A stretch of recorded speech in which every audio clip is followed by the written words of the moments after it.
You would just sit there screaming into your microphone on your N64 controller, "Hey, Pikachu! Pikachu! Pikachu!" And the little wouldn't listen to you. He would just sit there. From the NES to the PS4, on the podcast, we actually had a pretty lengthy conversation about some of our favorite controllers, especially when talking about the D-pad, the buttons, the shoulder buttons, and just what makes an excellent controller. But as the conversation continues to evolve, I think all of us, either we've seen a picture or we actually got our hands on something like the NES Power Glove, the Virtual Boy, the NES Zapper with a game like Duck Hunt, and that led us to just wondering, hey, why not have a conversation about gaming peripherals, gaming accessories, the non-traditional things that, hey, maybe you get a little bit of guitar plastic in your home. You get those drums, and you have yourself a rock band or Guitar Hero party. So we're going to be talking about gaming accessories, the best, the worst, or the weirdest, on another exciting edition of A Cast of the Past, with a brand new episode available every single Sunday with yours truly, Juan Velas. I am from Puerto Rico. Joining me, London, Ontario's own Keith Hamilton. Hi. Keith, when we go back down memory lane, we're not talking about the best or worst games or even the best or worst consoles. What would you say was your first experience with playing a game, except it's not the traditional controller with buttons and a D-pad? Is there anything that comes to mind? The first, I think it would have to be, because the first game I ever played, it was like that 3-in-1 NES cartridge that was Super Mario Brothers, Track and Field, and Duck Hunt. And I remember using the light gun, so I think it would have to be Duck Hunt. Yeah, the NES Zapper was a mind-blowing thing. Like, as a kid, did you think about just how cool it was to the fact that you could actually point to the screen and shoot and you would see the duck amazing. die? Yeah, it was amazing just to have this, like, oh wow, instead of like playing guns or whatever you would do as a dumb kid, like this, I'm actually killing something. I am taking a virtual life with the NES Zapper. Man, that sentence right there probably explains why they took those things a couple of years away. It's like, hey, listen to this guy from Canada. We don't want none of that in our life right now. Exactly. This is why Grand Theft Auto hit the courtrooms and everybody was mad about hot coffee. It all started with Duck Hunt and that stupid first. Dog. Blame Keith. But another thing that, it's interesting that as I was doing a little bit of research from this, it is easy to go back to like a Guitar Hero with the PS2, right? But the NES just had so many things. I mean, the Power Glove, the NES Zapper, like with the Power Glove, I mean, we've had it in movies, right? And I remember we actually had one in our home, and it would be me, my brother, and one of his friends tried to land the plane in Top Gun, which many years later I saw an AVGN episode about it. That became a meme at some point with the Power Glove. I did That's that amazing. Without even knowing that was the thing that people would challenge themselves to. Did you ever play with a Power Glove? I haven't, and I've never known the power of the glove, but it's always been something that I just look at in amazement. Like, in my opinion, that is maybe one of the best marketing schemes ever. Like The Wizard, the movie where it was first in. Oh yeah. Just this like amazing peripheral that just, you don't need to be or you don't need a controller. You are the controller. Put on the Power Glove and have the power of the NES in your hand, just for kids to actually get it and realize that it was a piece of garbage and barely worked. But at the time, it was just this amazing, like, mind-blowing thing.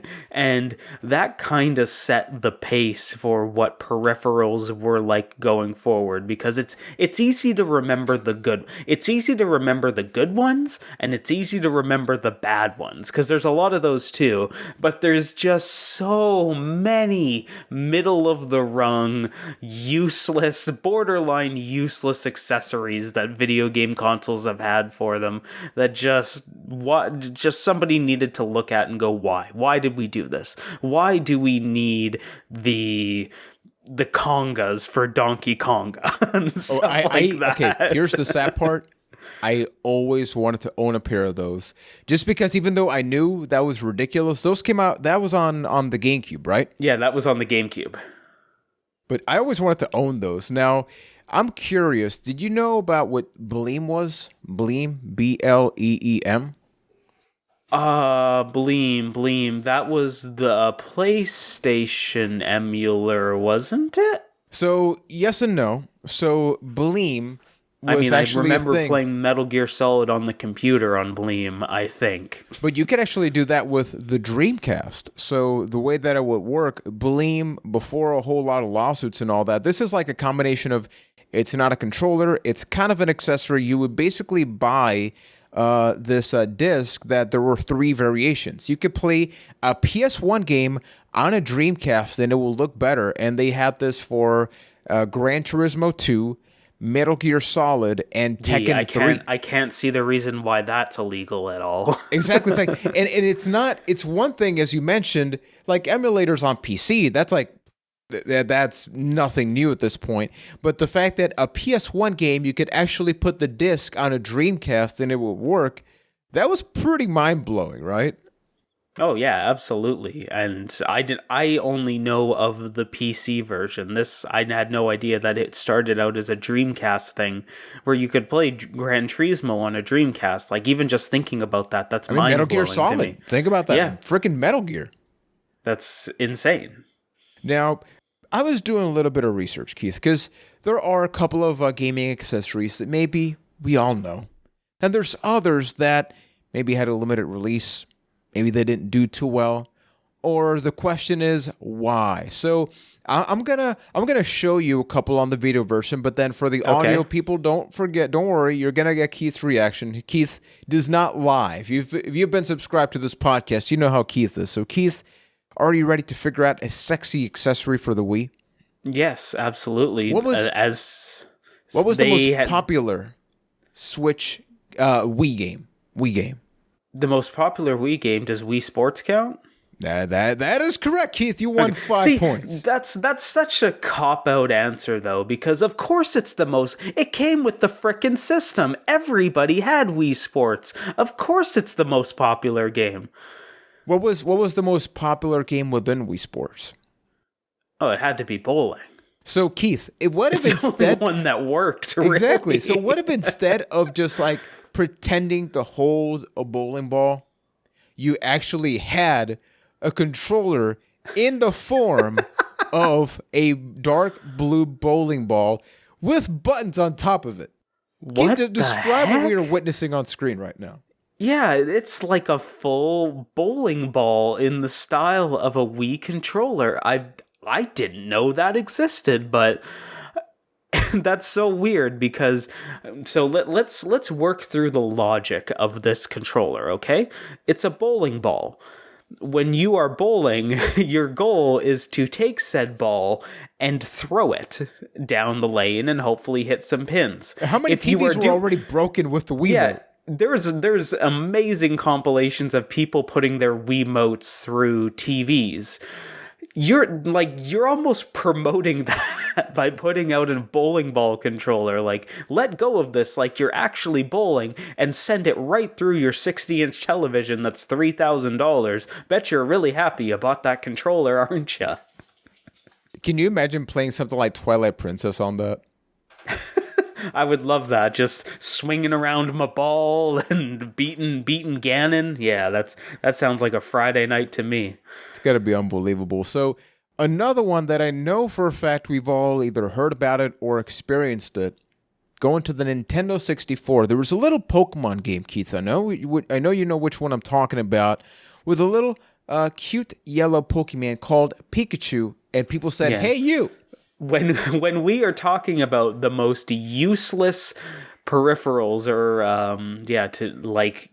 add-ons, accessories for a console, Hey You Pikachu and the microphone that came with said Hey You Pikachu has to be the most barely working, borderline unusable thing that's ever come out for a system, because in theory, I could see how this would be a hit of a game.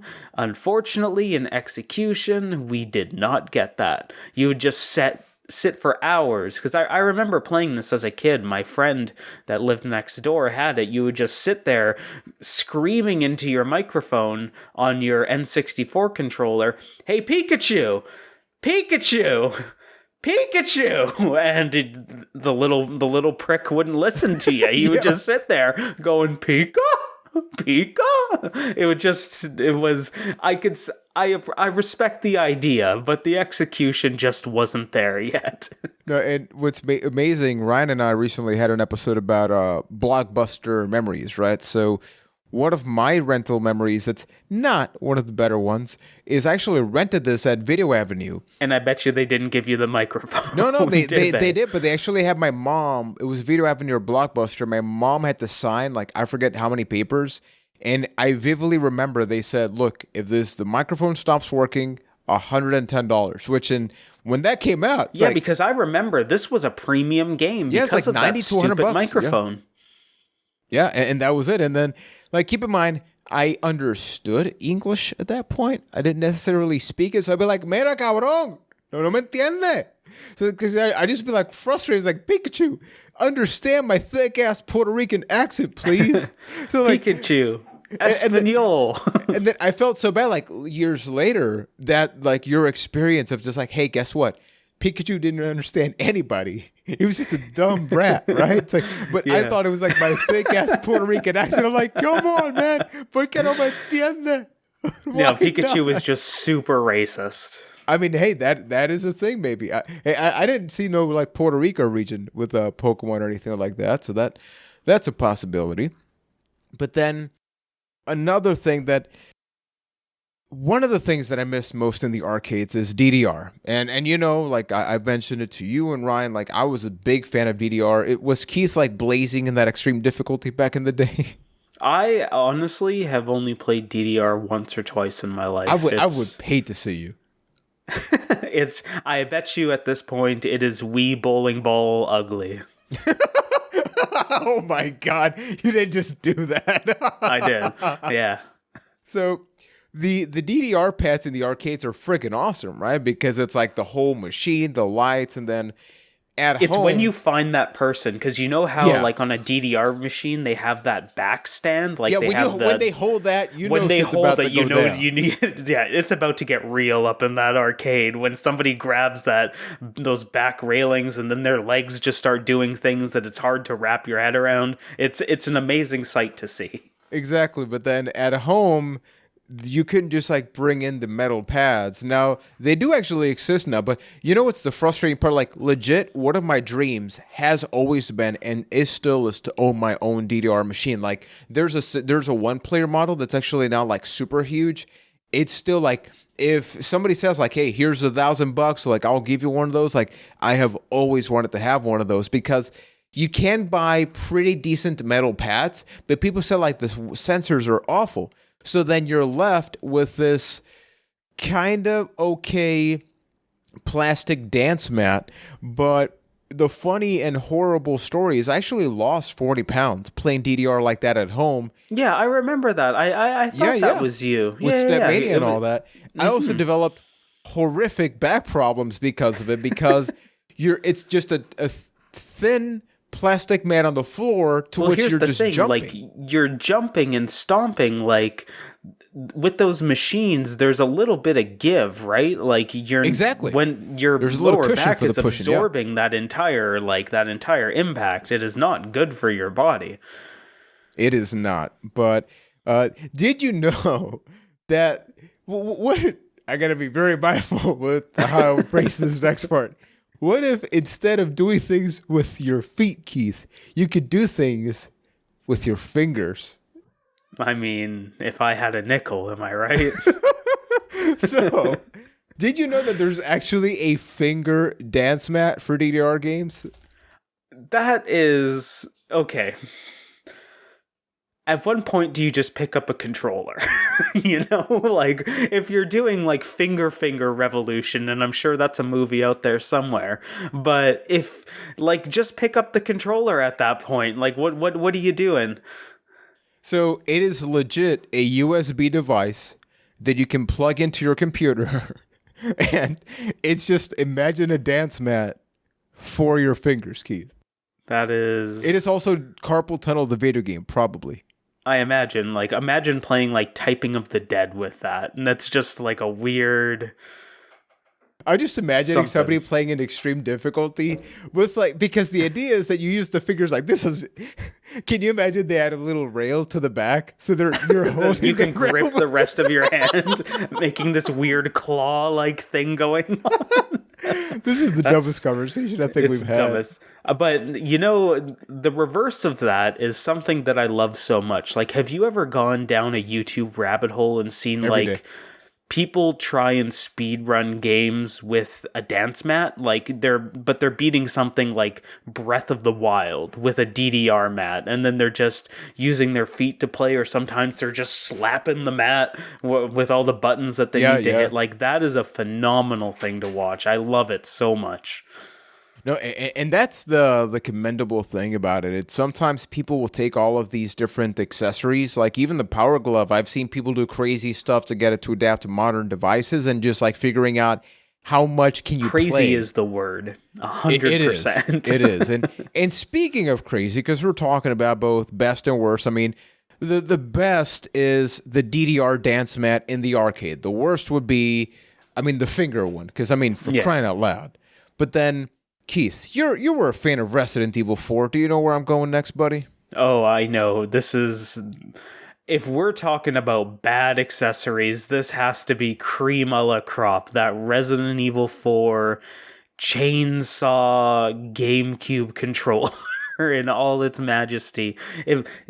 If there is a list of top 10 stupid collector's items out there, and this is not on that list, just throw it in the trash. Because it's just maybe one of the worst. It is... Have you ever used it? I always wanted to own one of those. Oh, I have used this thing. I had a friend that had one of them. You don't. It's unusable. You can't use it. You need to basically you need to finger revolution your hand in a way that you have to grab it like this and claw both of them. It was an awful experience that just, you want the GameCube controller. In no way is the GameCube controller comfortable. It made it seem like a dream by comparison. And the thing is, it's technically just a controller, right? So that's the thing that just gave me a headache, because we're talking about the DDR dance mat that is completely different, but I would love for them to be in the conversation. There's this Capcom meeting, or it's a third party where they're like, hey, can you imagine if we made a chainsaw into a controller? Yeah. And then two guys go one of the enemies has a chainsaw controller, and they're like, yeah, chainsaw controller. Well, how's it gonna work? Who cares? Just put a chainsaw in that box and ship it. I think there's also a combination of gaming accessories that are functional. And this is way before that controller will come out now, because it's super Instagram friendly. And even I have the Mr. Player Juan Instagram, and I swear, Keith, at least 5 times a week, somebody will be like, hey, did you know there was a chainsaw controller for? I'm like, dude, every week, man, I know. Is it Instagram friendly though? I understand it's something that's fun to take a picture of, but do you want to be look at my chainsaw? That's actually a chainsaw. People make some sexy setups though, with the background, all the copies of Resident Evil. It's still an awful device though. But okay, if you were to just say, generally speaking, forget about any particular generation, best gaming accessory functional that you've actually used, is there any that comes to mind? There is, but I do kind of have to put a bit of an asterisk on it, because I think it's less of one accessory and more of a combination to create an experience, and that is Rock Band.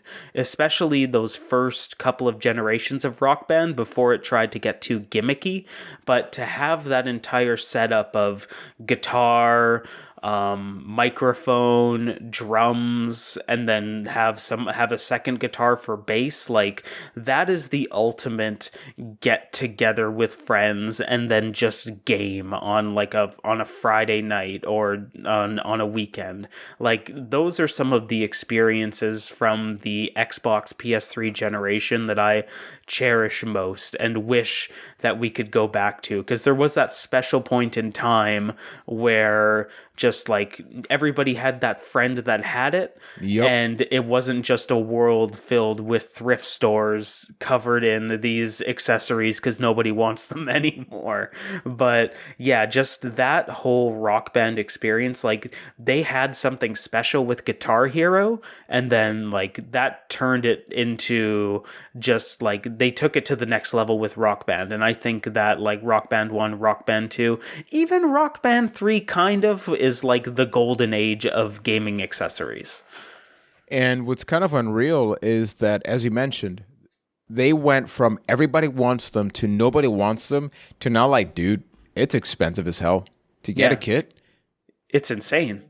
Yeah, like because right now, and especially like when the like it's the unfortunate thing about sequels sometimes where it always needs to do something new, right? So you started out with the plastic controller and that was good. And then you need to add extra things. And then eventually we end up at the Rocksmiths of the world where you're like, well, we're going to simulate a real guitar. You can use this as a guitar learning experience. Like, no, I don't want that. I want to pretend like I know how to play the drums even though I have no skill at it whatsoever. And I want to have fun with it, having a few drinks with my friends. Like, it doesn't need to be this step up constantly, and that's how we got there. I feel like. Keith, want to play a little game?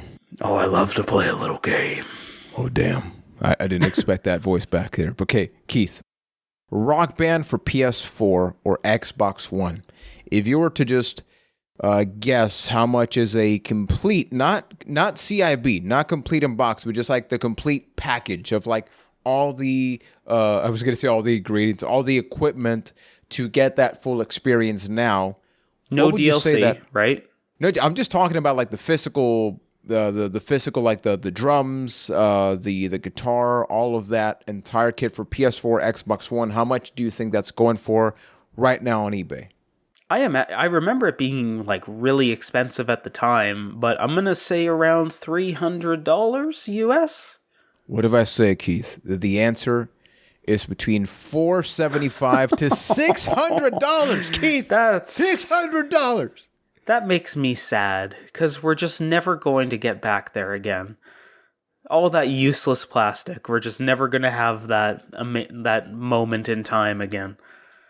Yeah, it's one of those things where I was unfortunately not super connected online during that specific time, because that is like that infamous time period where some of my consoles weren't functioning. So when Rock Band became a thing, I was like extremely late into the game. I did play Guitar Hero 3, but I didn't have a credit card. So the whole process of like DLC, like that was something that was unbeknownst to me. I did have a friend that had and still has literally every single song, like every single release. We're talking about that's thousands like of dollars. thousands of dollars at this point. Yeah, like that's insane. He actually showed me a video, and it's been infamous online with a lot of people that it'll take people like 20 minutes to boot up the game sometimes, because it's like I remember hearing that a while ago, just because it's trying to authenticate so many things. Yeah, I guess they didn't consider people like actually buying every song, so they're like, oh damn, well what do we do with all this right now?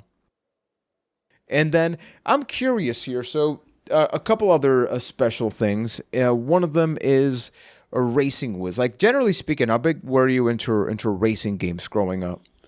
I really enjoyed the Gran Turismos of the world. Like, I got really into, like, Gran Turismo 1, 2, and 3, and then after that, I was kind of good. I owned a racing wheel at one point for the PS2, but didn't really use it. Like, I have a lot of respect for the people that go, like, deep into that and make, like, a whole frickin' car in their setup, but it's just something that never really resonated with me, because I think this is the best way to put it. By the time I got to the point where I wanted to get a racing wheel, I also started driver's ed.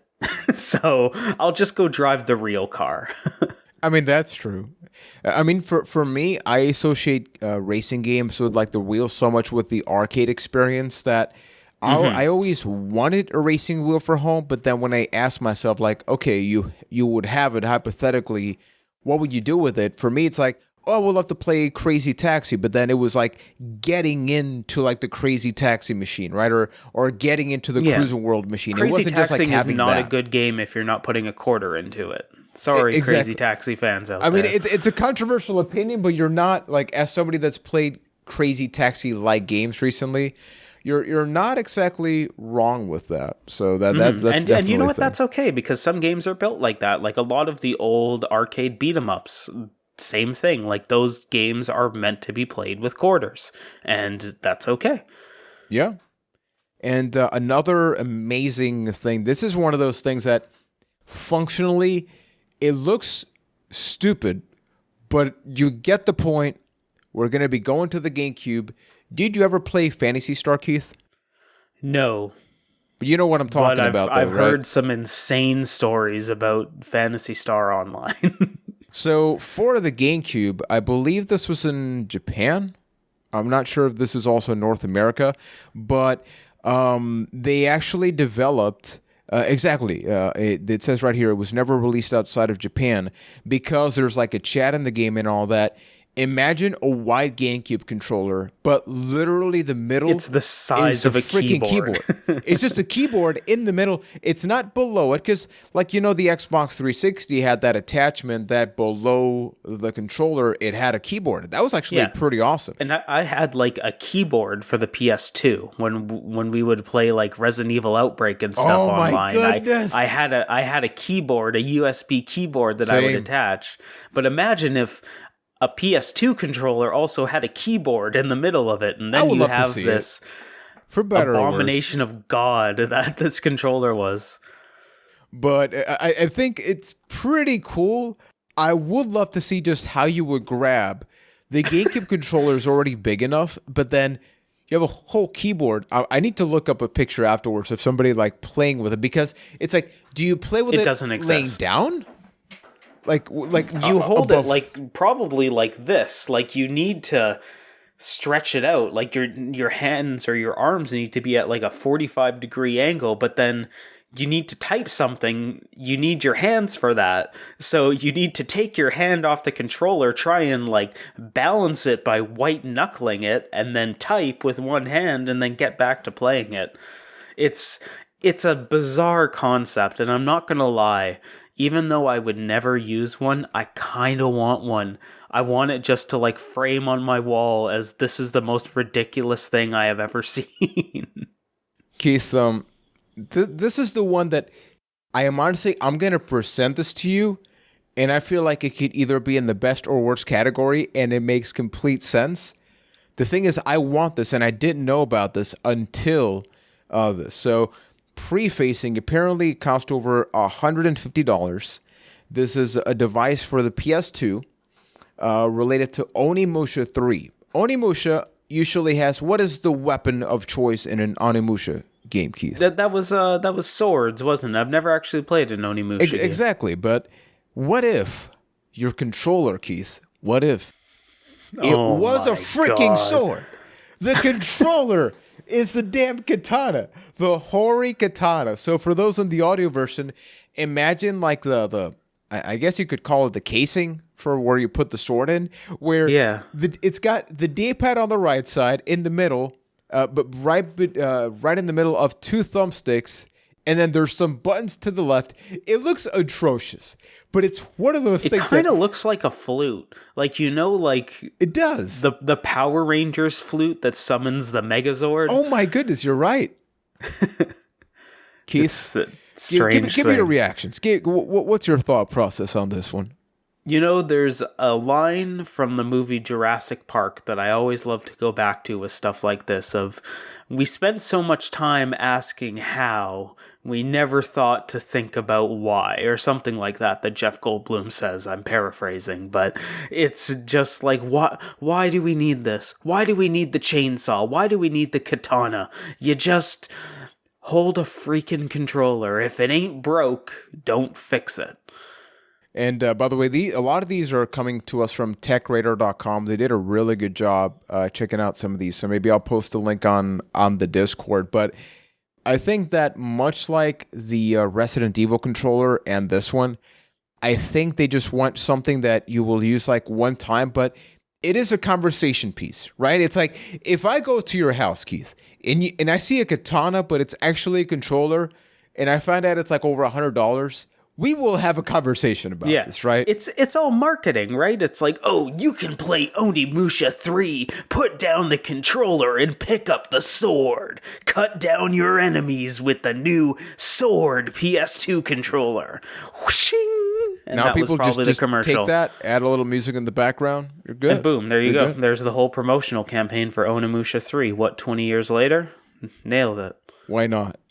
And one of the final ones we have to discuss here, just because it is one that for a very long time, Microsoft was telling us, this is it. This is the future. You have to have this for your Xbox 360. We're talking about Xbox Connect. The whole concept. It's really the natural evolution of the Power Glove. Exactly, because Keith, what if instead of holding a controller, Keith, I'm about to blow your mind. Okay. What if you are the controller? Whoa. You. Me. Your I'm body. the controller. All of your body, Keith. All of your body, Keith. Every bit of it. Every bit of it is the controller. Talk to me about Kinect, Keith. Talk to me about Kinect. Kinect, honestly, is the most disappointing peripheral of all time, because God, the potential this thing had, that when they were showing it off, and I remember that first presentation when they were doing something like, oh, the rad kid in the family picked up his skateboard and he scanned his skateboard into the skateboarding game, and boom, now he was skateboarding around his living room. Stuff like that had so much potential with the Kinect, but we ended up just getting weird games involving kids that never came out, and a bunch of dancing games and mini game compilations. There was a Hulk Hogan game, but I don't even know what the hell that was. Yeah, it was like Hulk Hogan's "Let Me Tell You Something, Brother" challenge or something like that, and it was just another mini game compilation, and that's really all that came of the Kinect.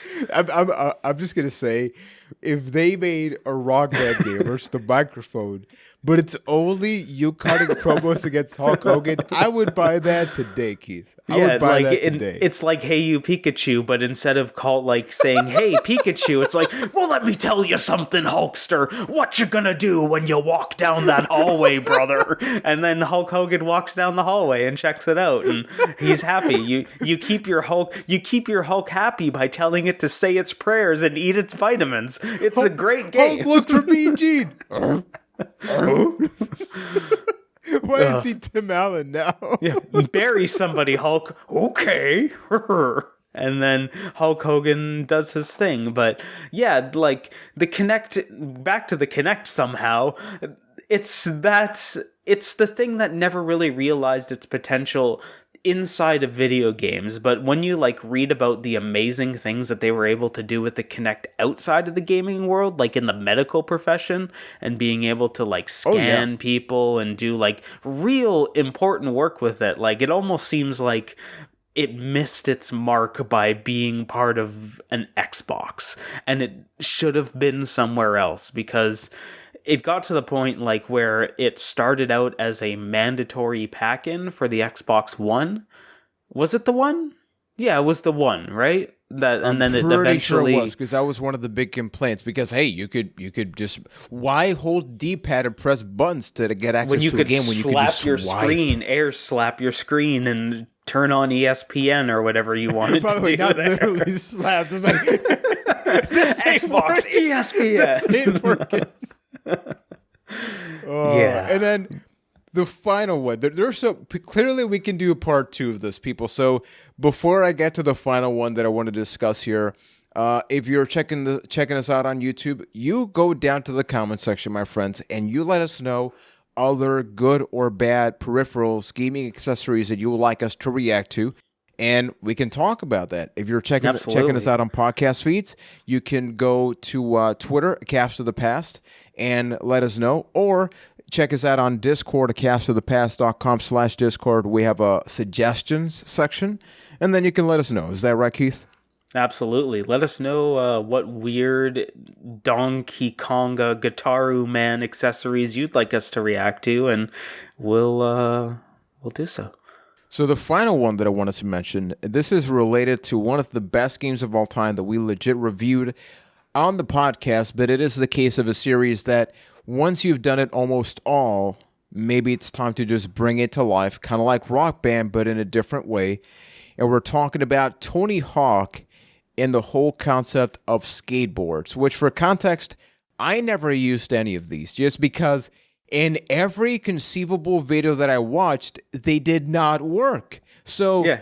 Hey, Plus, step one of making me want to buy something, let's make be sure real. It works. Yeah, even beyond that, like, I understand that you can't put everybody under this blanket, but when we're talking about the demographic of gamers, we're all not exactly in the best shape, and I'm not excluding myself from this. And I don't exactly have the best balance. It's why I never tried real skateboarding, because I went on there for a little bit, I fell flat on my face, and I'm like, you know what, Tony Hawk 2, that's a great game. So now you're asking me to use this board in the living room, try to balance on it, and then probably eat shit on my coffee table, because that sounds probably like a great where YouTube I'll video. end up. Just me face first into my coffee table in my living room, and that's why I never gave this a try. And the fact that it didn't work did not help it at all. No, and I remember reading articles that they were so sure, Keith, this was going to be the next thing, that when it didn't start selling, they had to figure out any conceivable way of getting rid of them because they had so many produced. Because this was a serious problem back in that generation. Like, even with Rock Band, that sold well. Like, you are asking stores like Walmart to have this giant plastic thing sitting on a shelf somewhere. That because takes it's off not a lot tiny of shelf game case. space. I mean, this is like a beefy thing. Mm-hmm. And I remember them being everywhere. And the thing is, did you ever play, I forget what the name was, but there was actually an arcade game where there was a skateboard on it. There was like a snowboarding version that I played, and you're like, it's almost like SSX, but you have to move and go down the mountain. Yeah, you're going down. Yeah. That was actually pretty cool, but I mean... Yeah, it was cool. It's kind of, I guess, a similar concept with the racing games, except... our steering wheel will work in a game, but the whole concept it works, and I have like beams to hold on to because it's a machine. I'm not gonna fall flat on my face in my house. Also, how could you do 900 with that right skateboard? You pick it up off the ground, you throw it in the air, it hits your ceiling fan, and then you pick it up from wherever it lands. I mean, it sounds like the best way to end this episode, probably. Yep. But the people really enjoyed having this conversation with you, Mr. Hammingham. We need to do a part 2 of this because there are like important sections of gaming accessories that we didn't even touch on. That we'll save for the next one. I got through like 10% of the list that I had written down. I have to be like, okay, clearly we cannot go through all of these. The problem was you started with the Wii Bowling Ball. At that point, just all bets were off. Also, I'm just going to point out, it is a large blue ball. They knew exactly what they were doing, and I'm not even joking. They knew what they were doing with that. Oh, yes. It left you exactly how it looked. Exactly. And that's how we're all going to leave you in anticipation for a future episode where we continue this conversation. So as I mentioned, hey, like reach us out on Twitter, Cast of the Past, or send us an email. We sometimes do the emails at castofthepast@gmail.com, or as we mentioned. Do you know the password to that? Because I should probably log into that. Should probably send it to you. We probably have like some scam emails or something, you can respond. Social Security, Keith, it's super safe online, just in case. Exactly. I'm sure there's some Revenue Canada agent that needs to speak to me right away because I'm under arrest. Yeah. But a castofthepast.com/Discord. And if you like these random rambles of podcast episodes, please consider subscribing at youtube.com/acastofthepast. We put these out in video so you can actually see all of the things that we discussed. Or if you're checking this out on the road, whether it be Spotify or anything else, tell your friends, tell your family members, and give us that sexy 5-star rating. And then we will see you in another exciting and sexy edition of A Cast to the Past. And now I just want to see videos of you falling on a skateboard. So bad, but... Oh, man. It was a bad time. I went face first. It was the worst possible experience. But if you recorded it, think of all the money you would have made. That's true. I'm pretty sure there's a video of me somewhere on the internet of riding a bike that was tied to a tree. I'll have to see if I can find that. What?